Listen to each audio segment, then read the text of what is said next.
Welcome, my guys and goddesses. Suicide awareness usually comes around the month of September, but for us, our reality came 3 years ago today.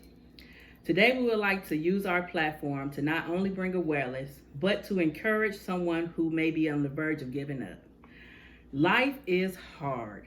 You have to endure many obstacles, and a lot of times you don't think that you are strong enough to be able to get through it. But I can tell you today, you are truly strong enough. 3 years ago today, my son called me and he committed suicide while he was on the phone with me. I cannot describe the pain. I cannot even really remember. I just remember telling him, why would he want to hurt me like that? And he told me it wasn't about me. And it took me 2 years to probably start grieving. And I grieve. I never know when it's going to come, but when it does come, I do grieve.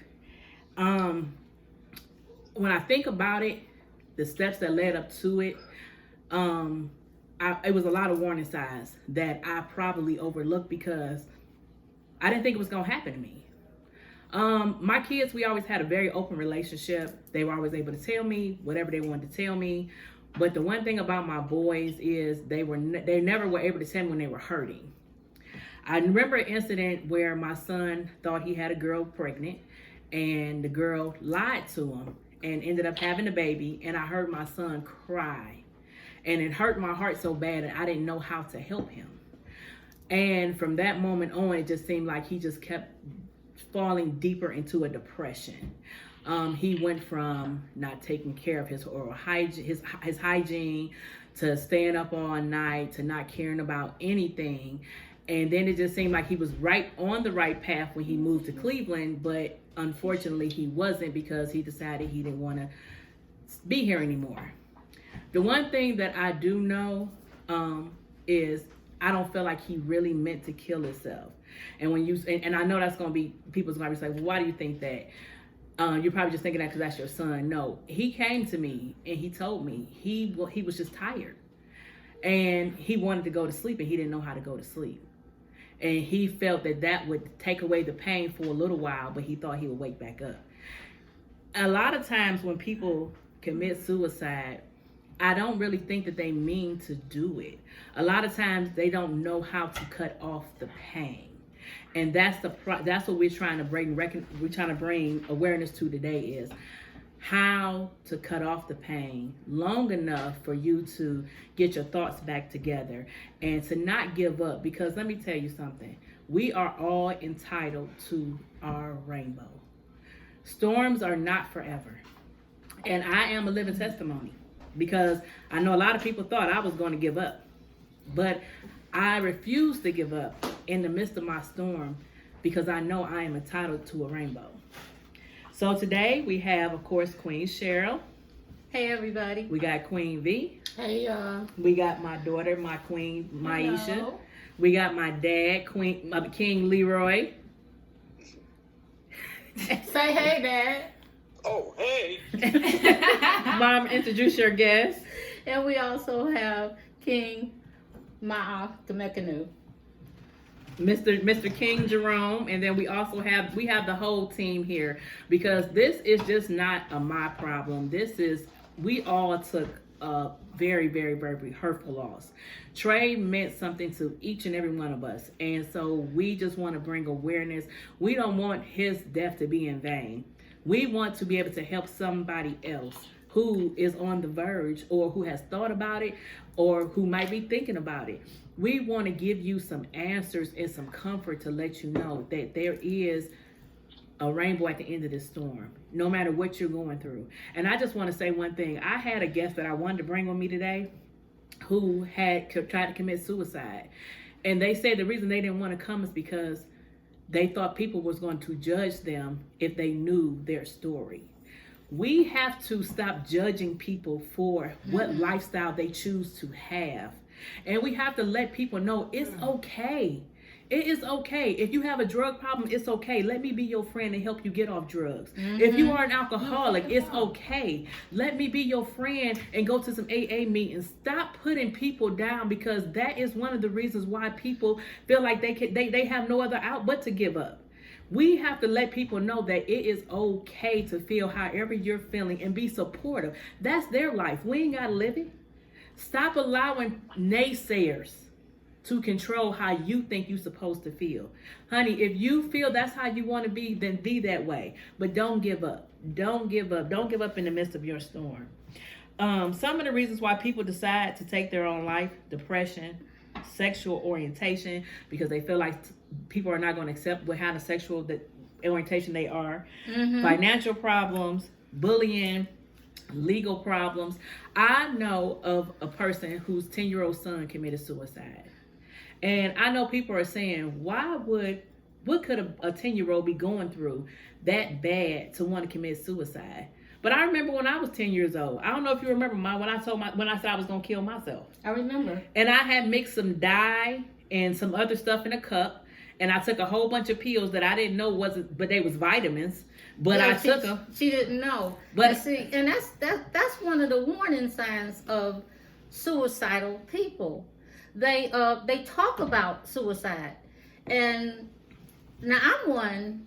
You really can't say I'm gonna kill myself just to get my attention, but that's one of the warning signs of suicidal people, and they'll tell you, "I wish I was dead." And that's something we need to pay attention to. I know.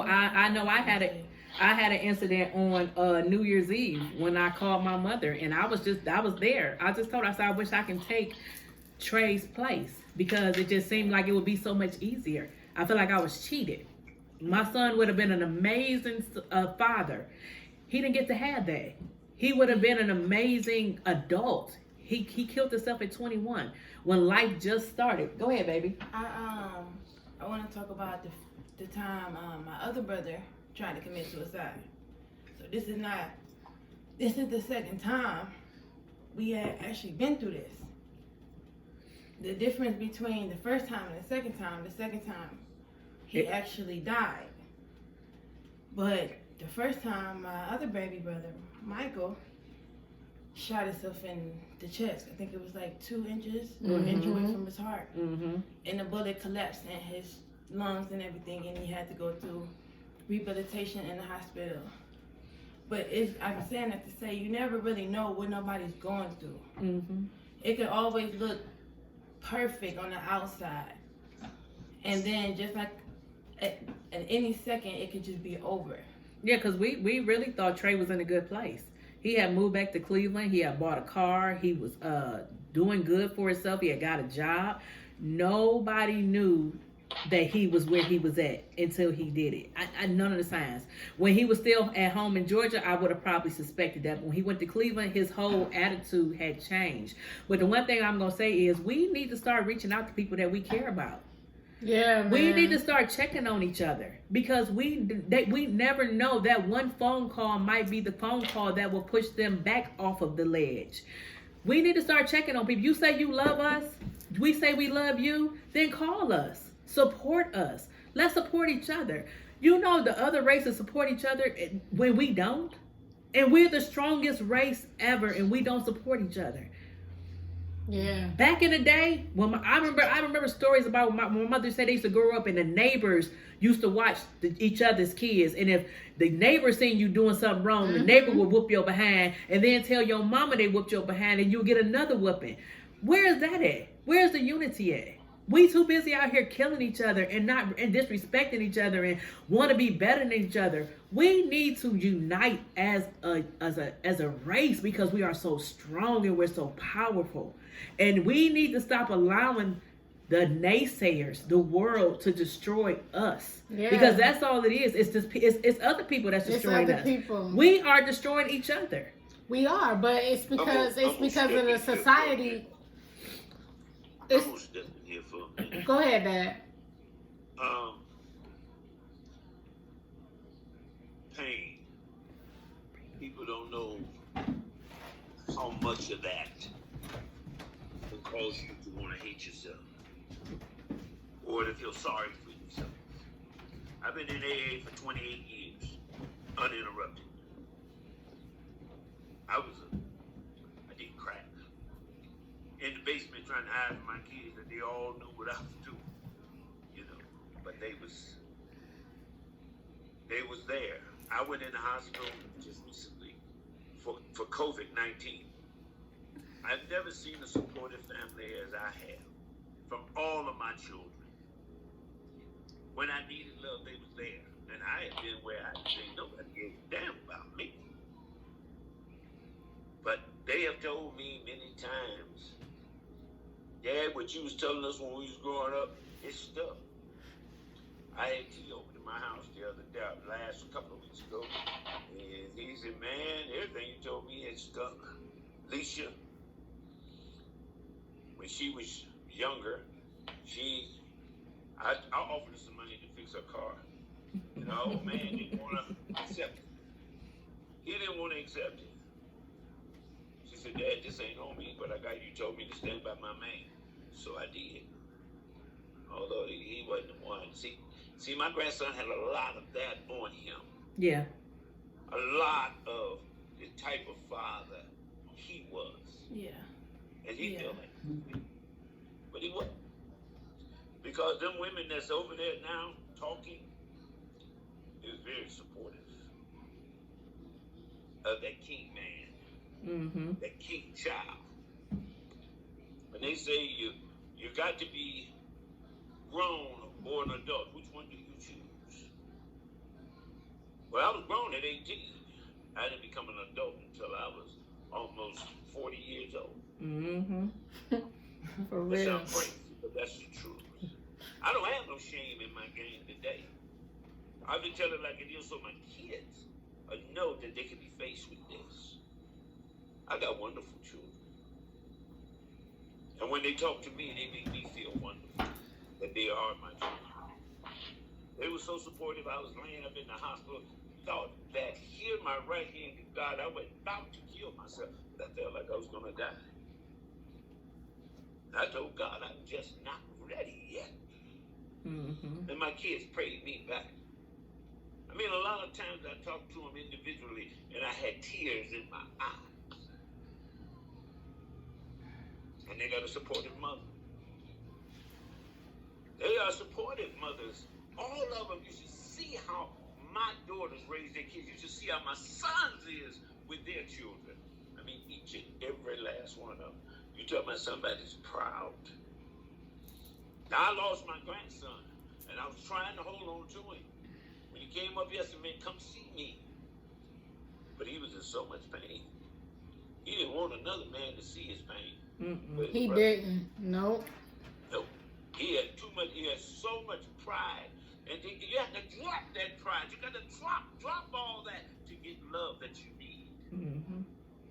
That pride and that dignity, all of that. When you get around family, you better let down your guard so they can see you.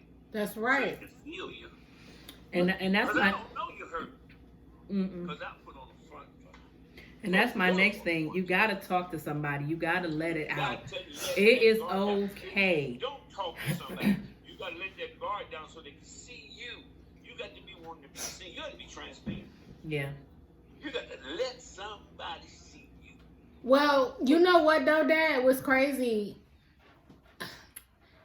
I still remember when I came downstairs because he was like, your nephew want to tell you something. And I'm like, what's up? He was like, I'm moving to Cleveland. And I'm like, why you want to do that? You know what I'm saying? And he was like, no, Auntie B, I'm ready to be a man. He really wanted to do that. And I didn't want him to go. I didn't. But at the same time, I promoted it because he was so excited about it. But a post he put up on Instagram, it probably went over everybody's head. It went over my head until after it happened. But that's the first thing that popped in my head is when he posted the picture and was like, when they think you can't stand on your own 2 feet. And here I am like, who is they? Like, who making him think that he can't make it on his own as an adult? He thought it was us. You know what I'm saying? But that's the weight he was carrying. Yeah. And he did. That's He what posted I'm it. talking He thought it was us. He posted The one it. thing I'm gonna say is the one thing that I regret is I didn't tell him the truth. A lot of times as parents, we want to shelter our kids from hurt. And I held a secret from him that I felt that I should have told him, because when somebody else told him, when it was exposed to him, he didn't know how to handle it. I felt like if I would have told it to him, it would have cushioned the blow. And that was something he held on. That was something he was telling me before he killed himself. That was one of the things, is what I lied to him about that situation. And it was nothing I could say, because I did. I thought I was protecting him from it. You didn't lie to him. You just it's a Oh, thin line. You just didn't say anything. Well, when he asked where his daddy was at, I used to say he was on vacation. I never told him he was in prison, and I never told him what he was in there for. It ended up coming out from somebody else, but I always was like, when he would ask where he was at, I'd be like, oh, he on vacation, or why he can't call, or his phone is not working. I just never, because it's like I wanted to shelter him from that. All my kids, I never wanted them to have. It's like I would endure the hurt before I let my kids endure the hurt, and I wish I would have exposed him to that, because I feel like it would have lightened the blow, because that was one of the things that he held on, that was heavy on him, was the fact that what he learned about that situation. So every boat sits on its own bottom. Yeah. You got to give it to him the way you want him to have it. Yeah. And you got to learn how to administer it. Or overdose kid, you not won't do nothing for you. You got to administer that just right. Just but it right. still need to be told. You Yeah. got to tell it, and that's to all your children. I didn't keep nothing from none of y'all. Yeah. I made sure you knew exactly what it was all about. Yeah. Yeah, I agree. I think Tyshawn and Tanala have been on the front row of everything too, because it come down to the point that they need to know. Yeah. They need You have to be the one to expose your children to the real world. Don't let the real world expose themselves to them. You expose them to it, and then you show them how to play it. You show them how to be the player in the game. Don't let somebody else try to show them how to be the player, because they're not going to teach them the right way. You have to expose them to it. And that's the one thing that I definitely regret, is that I wish I would have told him that. Because, and another thing is, women, and I know it's hard, and I was one of those women. Stop trying to find a daddy for your kids. Every man that comes into your life is not trying to be your kid's daddy. Yeah. They're there Hello. for you. Say They're that. not there for the kids. Say And then when that. y'all are through, they leave you and them kids, and that leaves a void in them kids' life. One thing about Trey is, because his father was gone, he never had a father. So every man that came in and out of my life tried to be a makeshift father until they left. And it always left him with that empty void. Allow your children to be children to their own fathers. No matter if they ain't what y'all call them ain't shit. If they ain't doing nothing for them, you sometimes have to be the bigger person. Allow that man to be a father. Stop being bitter, no matter what he's doing. Allow him to be I would rather the man who birthed him be a father than you sit up here and try to make another man be the person's father who's not ready. Now, I'm not going to say every man is like that. My dad took on kids. I was 19 when he got with my mother, and he, to this day, I'm 46 and I'm still his daughter. And they're not even together. But at the end of the day, every man ain't built like that. When the right man comes, he will be built like that. But don't keep trying to make every man that come into your kid's life their father, because they're not. That's going to put more hurt on that child than good that you think is going to put on them. First of all, you ain't supposed to be introducing your kids to jokers, no way. You know what I'm saying? What you do, one thing I was raised on, what you do is what you do. They ain't got nothing to do with your kids. You get a hotel room. Ain't that what Dad used to say? Mm-hmm. No, you gonna get you a hotel room. You don't bring no man to the crib, That's what them kids at. But, it all go back to putting into our households. Yeah. We have to nurture our households, because that's where we learn everything. Everything that we do on a day-to-day is a learned behavior. And we pick it up initially from the home that we reside in. Yeah. So we got to be better role models and better examples for our children, because that's the next generation. That's our representation at this point, Another thing we have to learn how to do is rest. One thing about my son, the day he committed suicide, the night before, he stayed up all night long. Whatever was on his mind, it was that heavy on his mind that he couldn't go to sleep. He couldn't turn it off. He stayed up all that night, and then sometime that afternoon, I can't even remember the time when he actually committed the suicide, but that's when he did it. We're going to have to learn how to rest. Sometimes if you just lay down and go to sleep, it will make things better. It will put you in a clearer mindset. It will put things in perspective. Quit trying to stay up and try to think about things. Sometimes you got to just let stuff go and just let it go to the next day. Yeah. But learn how to rest and allow yourself to just be at peace. Hey, y'all, I'm sorry, but you know I'm a diabetic. I got to eat, y'all. All right. Well, thank you, Dad. Thank you for your input. No, I got to go. All right. Love you. She listening. All right, love you. Love you. All right, Dad. I love you. Dad, T said, all right, Dad, love you. Take care. All right, you know that. Y'all All right. And be the parents that me and Sherry can be proud of. That's right. Yes, sir. Be the parents. But like you said, Lisa, we ain't together, but we still parents. That's right. We co-parent very well, so Yeah. we fall in and we fall out, but we still friends. That's right. Amen. We still friends. All right. So, and that's for you, my man. All right, love you, Dad. All right, love you. Okay, so the next thing is we want to tell y'all is do not give up. When we give up, the enemy wins. Hurting yourself or killing yourself is not, you're not winning. You are actually allowing the enemy to win. You are causing more hurt.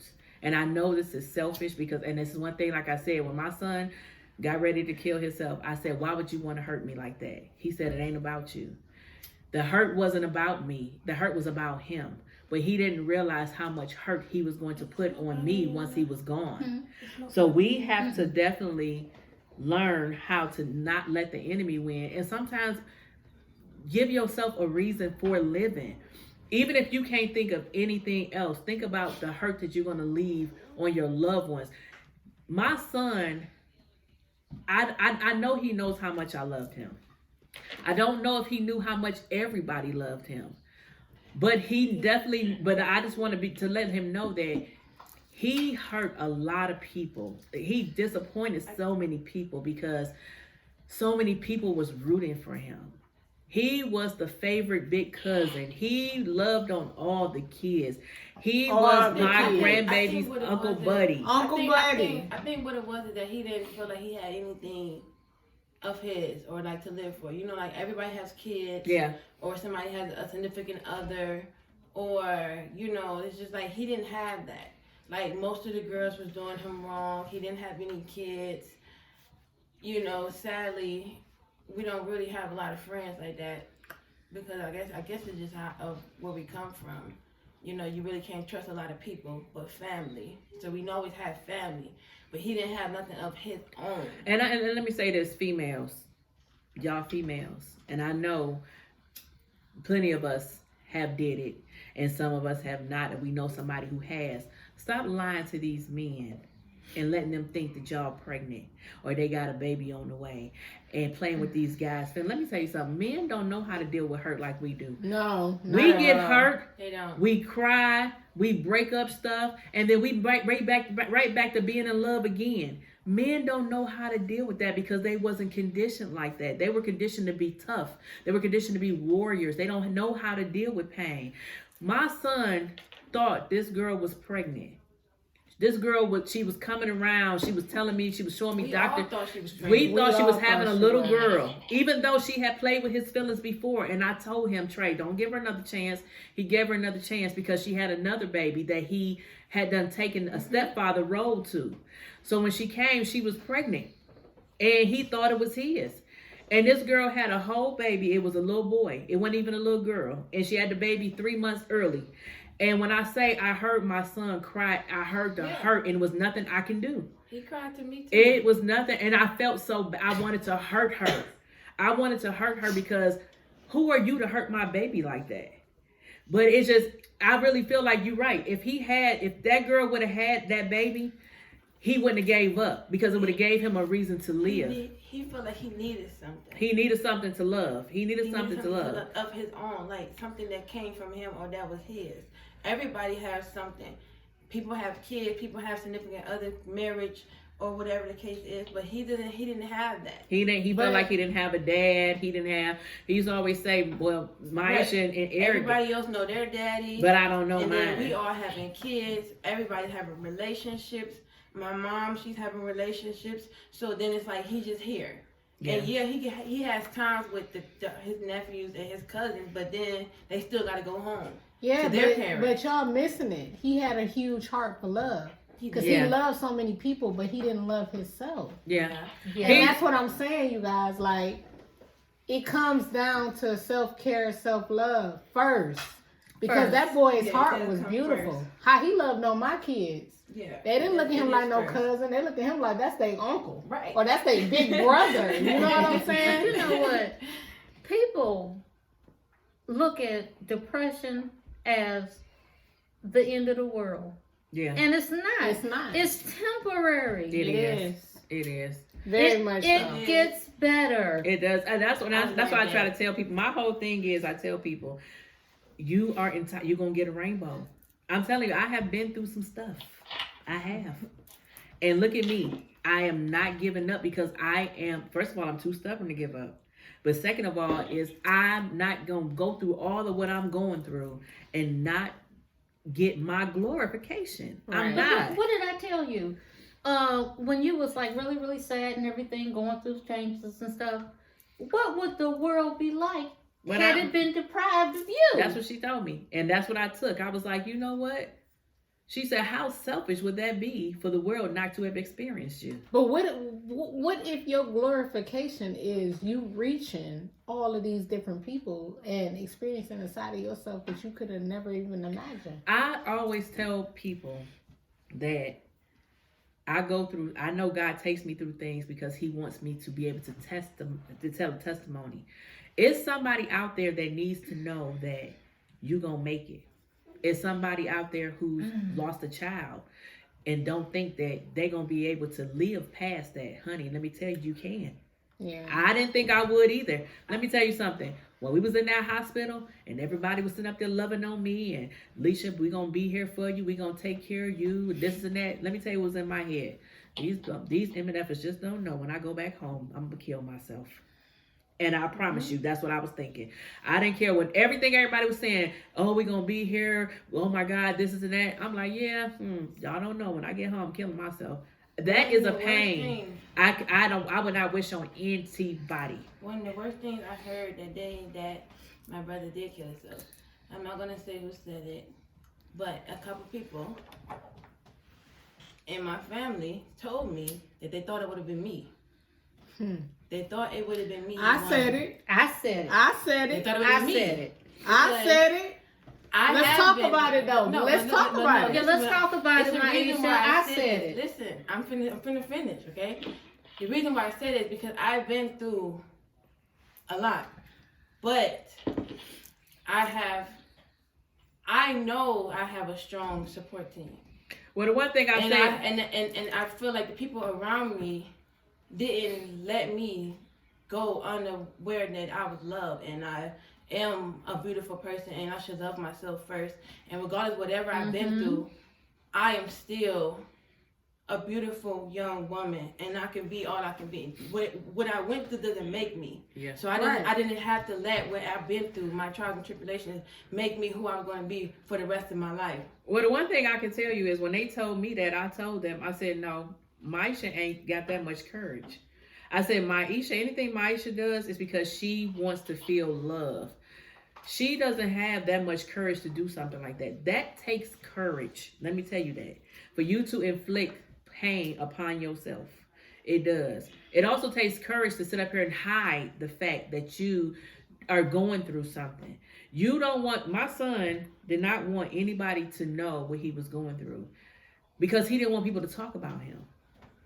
He didn't want people to talk about him and talk bad on him, so he had to put on a front and act like everything was okay. And it really wasn't. Because like I said, we didn't know. We didn't know. Listen, 1 month prior to it, where was we at? We was in your house at your table, and I'm sitting there with a round table telling her, do you want to kill yourself? And Trey just walking around, you know what I'm saying? And I'm thinking she want to kill herself. And, and that's just it's crazy who you would think. I'm going to say this, y'all, and this is just it's like never I just said. Who probably wears it on their sleeve. Mm-hmm. Personal people who hides it. Personal probably. experience, pay attention to your friends that don't say nothing. Mm-hmm. Yeah. Mm-hmm. That ain't complaining about nothing. Mm-hmm. Cause that was Trey. And he did not complain. Like you said, a month prior. A month prior, I'm sitting there telling her that. It's Christmas morning. He had already moved to Cleveland. I'm doing my morning usual, trying to put a curl or two in my hair, and I can hear him in the living room. I'm in the bathroom, I can hear him in the living room talking. I'm like, oh, Trey here. And he was there with, his big brother Eric. Before I could come out of the bathroom, he comes around the corner and sticks his head in the bathroom. My God, he gave me the biggest hug he had ever gave me in his whole life. And the first thing I said was, you hugging me like I'm never going to see you again. Warning sign. And I didn't pick up on that. Mm-mm. I'm telling you, even the post, that one little saying, like, it should have been so much investigation upon that. Yeah. I should have never let that ride. I should have been trying to figure out why you feel like people don't think you can stand on your own 2 feet. The way he was on Thanksgiving should have been an eye opener because he was so happy and so like the fact that we was all sitting around playing Mortal Kombat in front of the TV, Mm-hmm. and that was the last, like the real last interaction we had down here. I know Trey gave me a card and he wrote a poem in it, and I didn't pay attention to the poem until after he passed away. And the poem said something, I can't word it from word for word, but what it said was something like, "You're sitting there in so much pain, and I'm standing there watching you, but I can't reach you and help you and comfort you through it." And and when I read it, it just broke me down in tears because it was like he knew that he was ready to go. He knew he was, but we just never. Like I say, one thing about it is, if we don't bring anything else to this podcast, if y'all don't listen to nothing else we say, if y'all think we over here practicing witchcraft and oh my God, we don't believe in God, honey, oh the naysayers, child.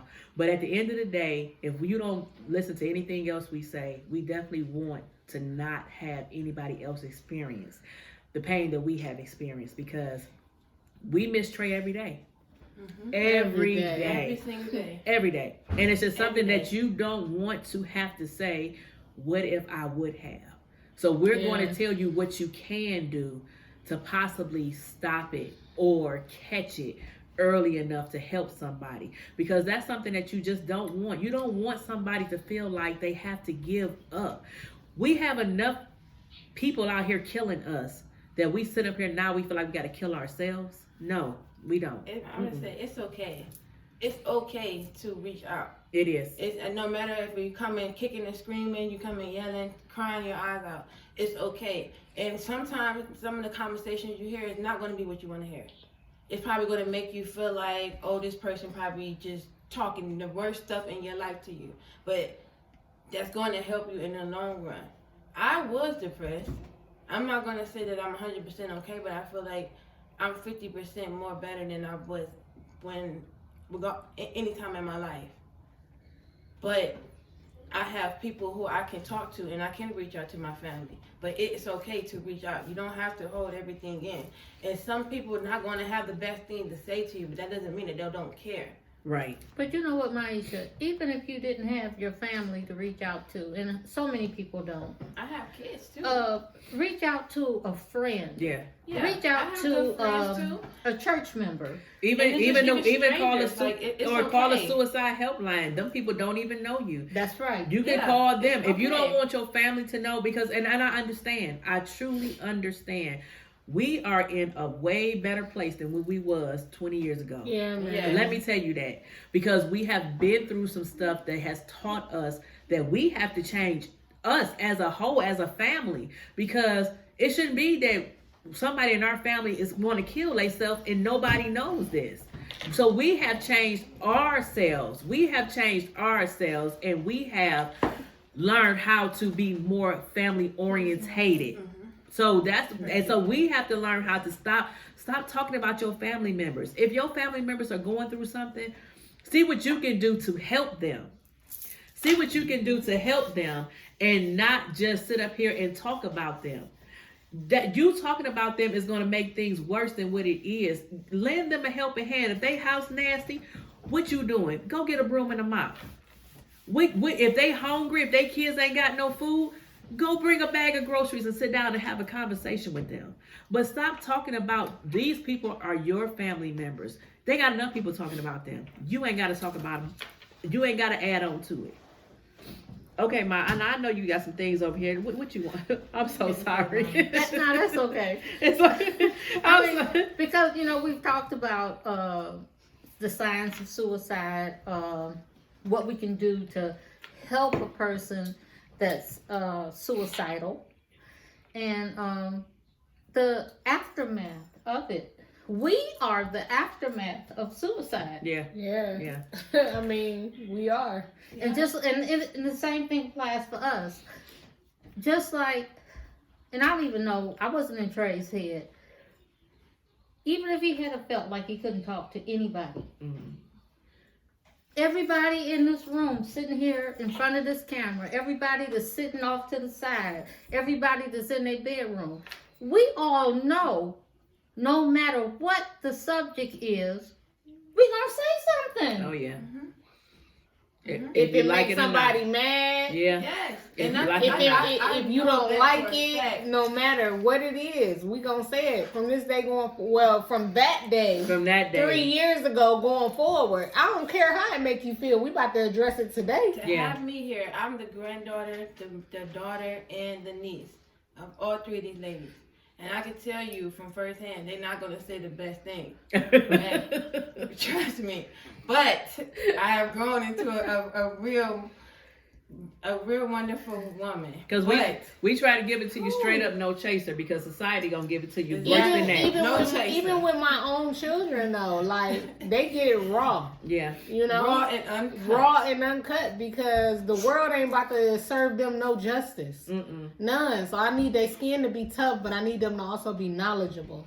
I need them to know what's up. And we have to learn how to support each other. That's we right. do. The one thing I can say, and it was 3 years ago, and like I said, we have grown as a family. Yeah. We have definitely grown from the incident. But the one thing I hated was nobody called me and asked me how I was doing. Everybody called everybody else and asked them how I was doing. And the one thing my mother was like, she was like, well, maybe they just don't know how to come to you. And I can't say. But what did I say? I said, Lisa, you cannot expect everybody to grieve the way that you grieve. You're right. Yeah. Everybody grieves on their own level. Yeah, you're Not right. only that, sister, you changed. Yeah. Who you used to be, that's, first of all, the pain, that kind of pain, is just, it's unbearable, Yeah. And that was our family's first real, suicide. Yeah. We never had no suicide that we know of. And y'all the oldest generation now, so suicide, that pain was different for us. So we know who you are, we know what we feeling, and we like, man, shoot, I don't know how she dealing with it. We trying to deal with it, but at the same time, we don't want to call her because we know who you is and how you act. Another thing is Everything used to be like on eggshells, but you different now. I think another thing is you feel like you can, in a sense, like me, I'm his sister, but I feel in a sense it would be selfish for me to call you and be hurt because I don't know. Yeah. I feel like your hurt is more. Back then. Right, like it's more than anybody else's hurt. Yeah, in a sense. So it's like I don't want to call you and be like, oh, well, I'm hurting, I'm crying, and I didn't even take the time to be like, well, how are you? Thank you. That's what I'm saying. It was hard because that pain hit our whole family so different. Yeah. That was a different hurt. Yeah. And We looking at you like, dang, you his mother, so why would we want to call Right, you like, why with would we that want to pain? call you with that pain? Yeah, Well, the well, pain that you're going You know what through. I'm Like, saying? Like, don't Well, nobody can just bear to even imagine the type of pain you're going through. well, I thank God for mommy. I tell you, because she was my. I'm telling you, my shoulder. I would have a mental breakdown at work, and I would get on the phone and I would call mommy, and she'd be like, "What's wrong?" And I would just let it all out. But yeah, that was I now I I can understand. always tell in your voice. I can always but tell. she can do that with all of us. She be Yeah. like, I was what's like, wrong? okay, what's wrong? What's wrong? What's wrong? But we definitely want anybody who's listening to know that you have a friend in us. If you're our family, if you are a neighbor, if you're just somebody who's following our podcast, you have a friend in us. And let me tell you something. A lot of times when people call you, they just want you to listen. Everybody don't want your opinion. Yeah. Everybody don't want you to tell them how to fix it. Sometimes they just want to listen. And then when they want your opinion, they'll ask for it. But your opinion doesn't matter. Sometimes just sit back and listen. I'm a good listener. I'll listen to you all day long, honey. I'll cry with you too. I'll give you hugs. I'll give you encouragement. I will give you whatever you need. But don't give up. Just don't give up. You have someone out here that loves you. Even if you feel like you don't. You have somebody out here who loves you. Don't inflict that type of pain on them. That's a lifetime of pain. That's something I'm going to have to live with until the day I close my eyes. Yeah. And I don't know when I'm going to do that, but when I tell you every day, it gets better, but some days are better than others. Yeah. And I'm telling you, you don't want to leave that type of hurt on somebody because you felt like you had no other way out. It's always a way out. One thing somebody posted today that I thought was super dope.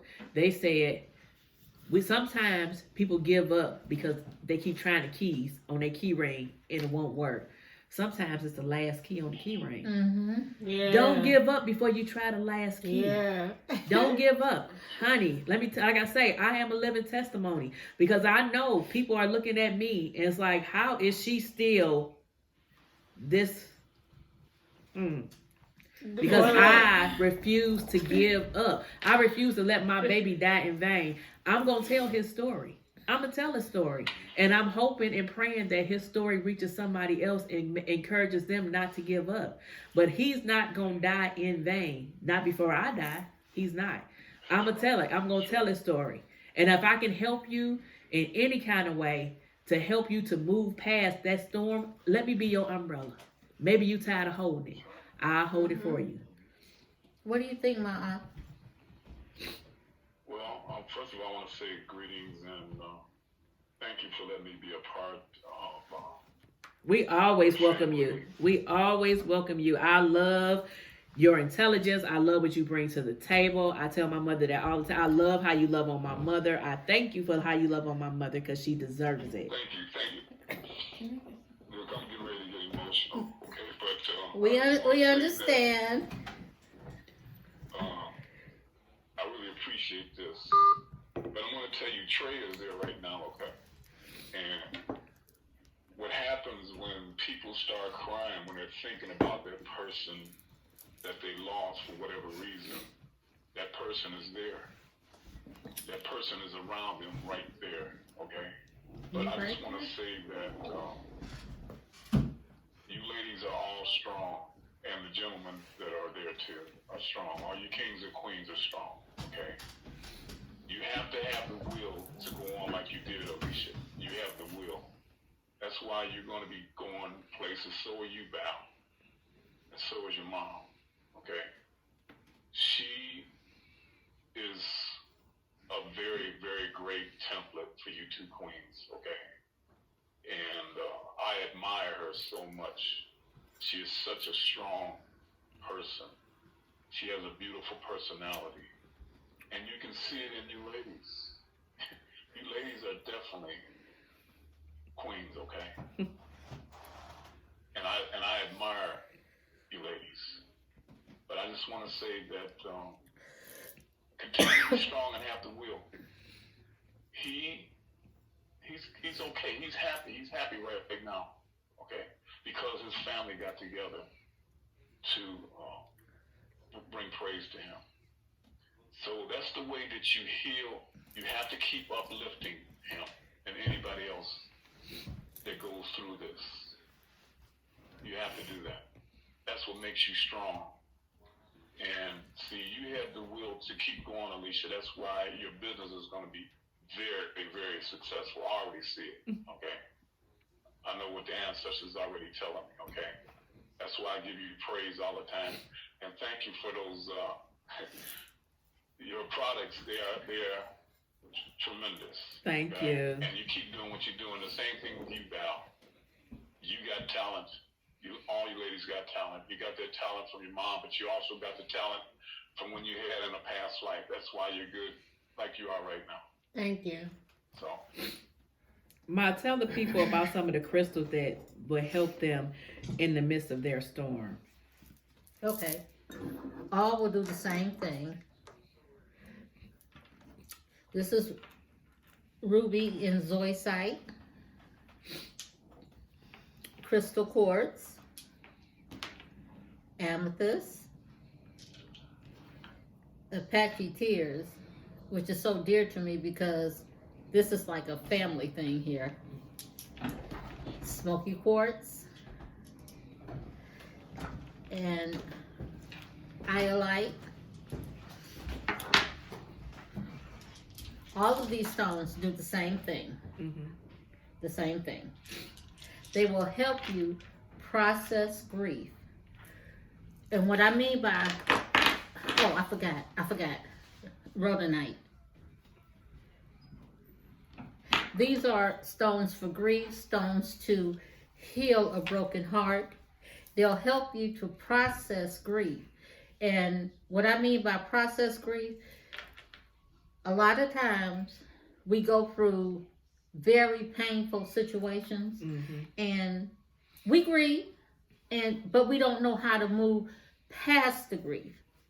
We take the grief and we steer it into negative situations, like we lose our family, our kids, our jobs, gain weight, destructive behavior, because we don't know how to process grief. And see, and this is going to sound cruel to everybody. Death is the end of life. It's a normal process, whether it was by illness or suicide, or just natural. And for everybody that's still here, we have to learn how to process that and still maintain and keep moving.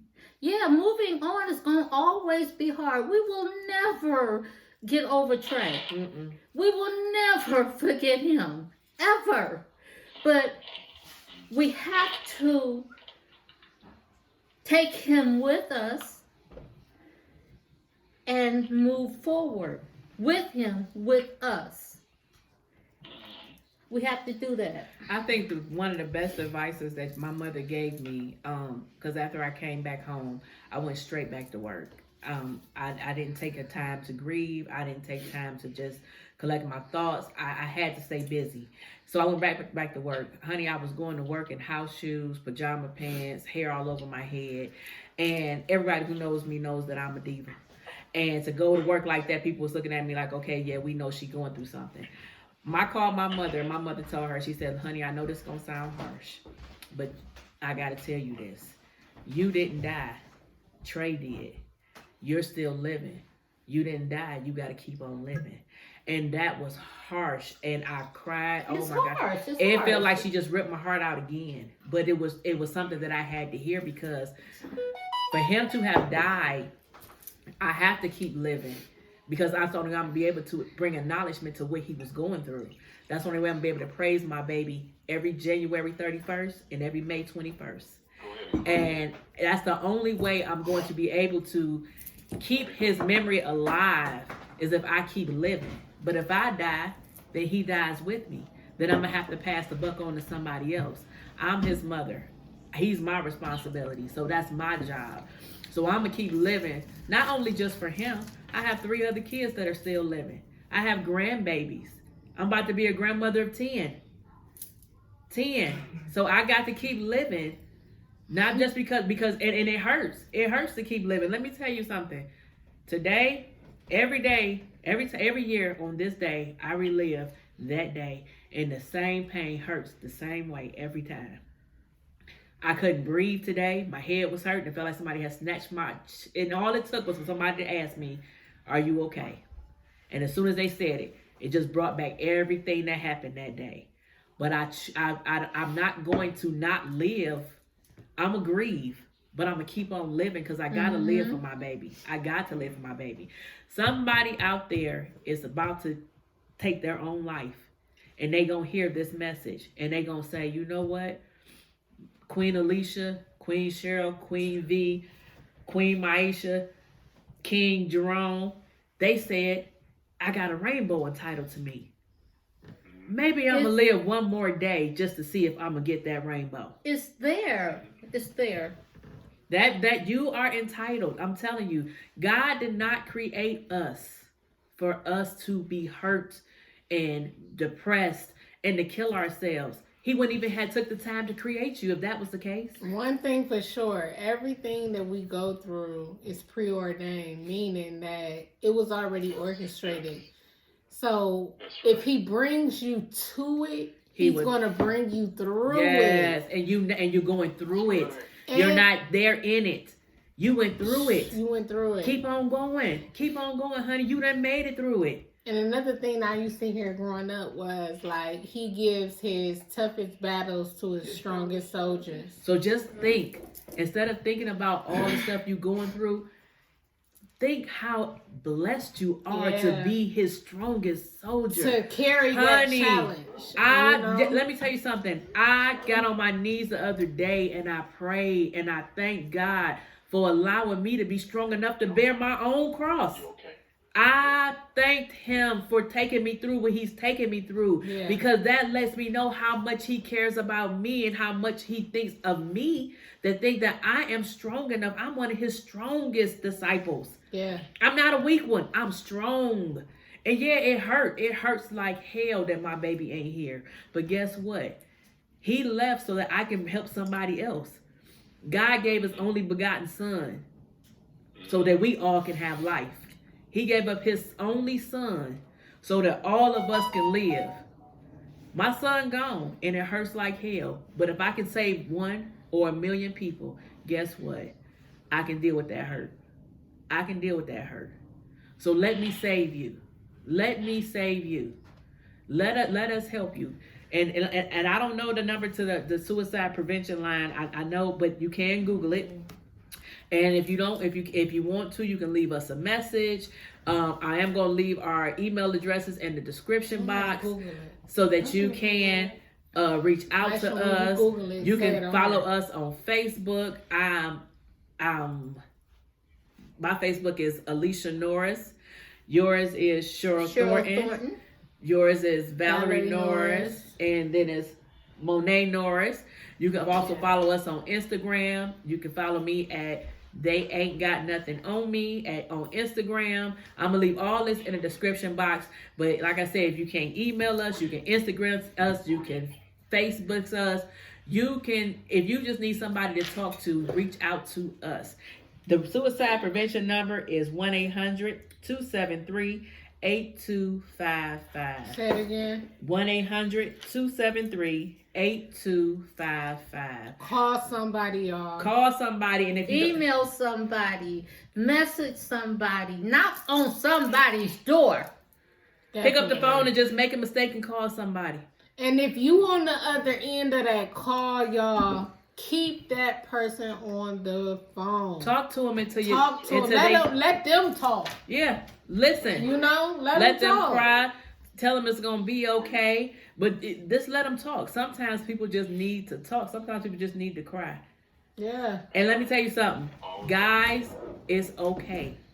It's okay to cry. Just like I told you on the last podcast. Yeah. If you want to cry, if you're scared to cry in front of your woman, your mama, your wife, whoever, your boys, come on, come cry on my shoulder. You can cry. It's okay to cry. Right you there. It Right is okay there. to cry. Yes. Or right It's okay there. to cry. You don't have to be ashamed. Stop holding all that stuff in. Be a man. Be strong. But honey, you can cry too. That's all a part of being human. And we are all human.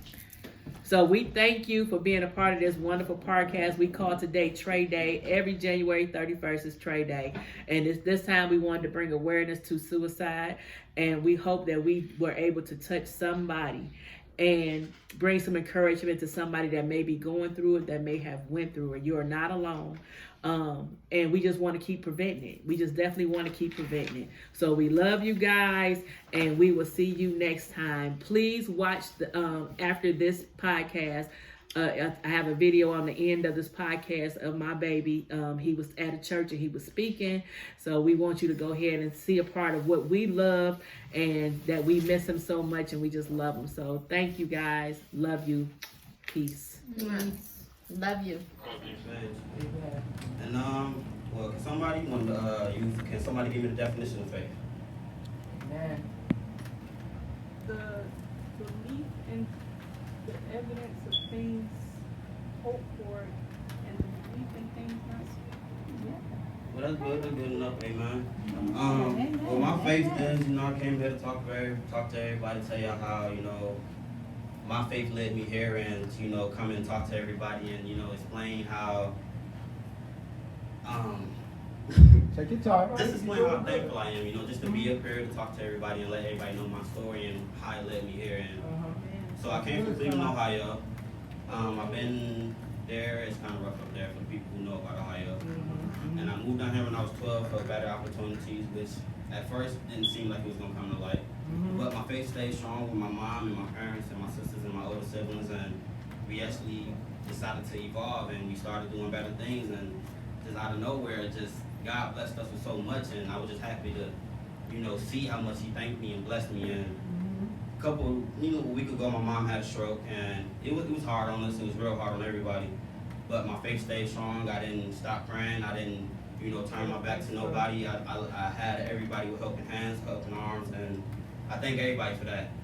And my mom's just doing better now for the most part. She's walking. She's going. Amen. Come on, somebody get a load of hands for healing. Amen. Well, I didn't really have much to say. I had a couple scriptures up there I wanted to read to you guys and give my definition of what they were saying. Okay. But John chapter 3, verse 16. For God so loved the world that He gave His Son, His one and only Son, that whoever believes in Him shall not prosper, but shall not perish, but have eternal life. Amen. So if you believe in God, you believe that your God is your Savior. I know my God is. My All God right. is a powerful God. All right, son. All right.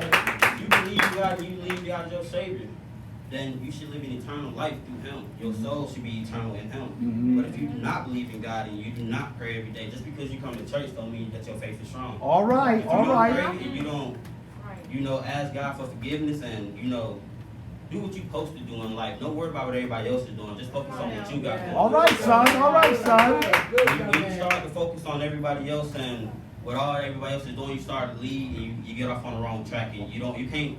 It's hard for some people to find a path back to to the light, just if you get off on the wrong track, it's hard to get back there. And I believe me, I know. All right. Like, I don't want to put all my business out there, but I done did the game life. I All done been right. out there in the streets. All right. All right. All right. Come on, clap your hands. Amen.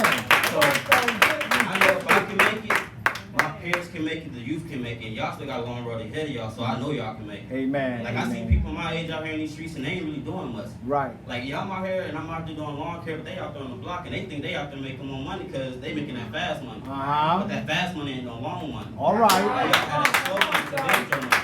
You gotta have, because, man, people don't out here understand these things, and you be out here stuck out here in this world, over there in the darkness. Well, I'm out here in the light, and I'm trying to bring you out the darkness, but you saying everything that's around you, thinking that's the positive thing, not knowing that might not be there tomorrow. Amen. You might not wake up today, but because my God woke you up this morning, you should be happy and do something. All right. All right. All right. Clap your hands. Amen. I don't want to say much, but well, I think I'm gonna end it there. And I'm gonna just say thank everybody for giving me this time to come up here and. You did a great job.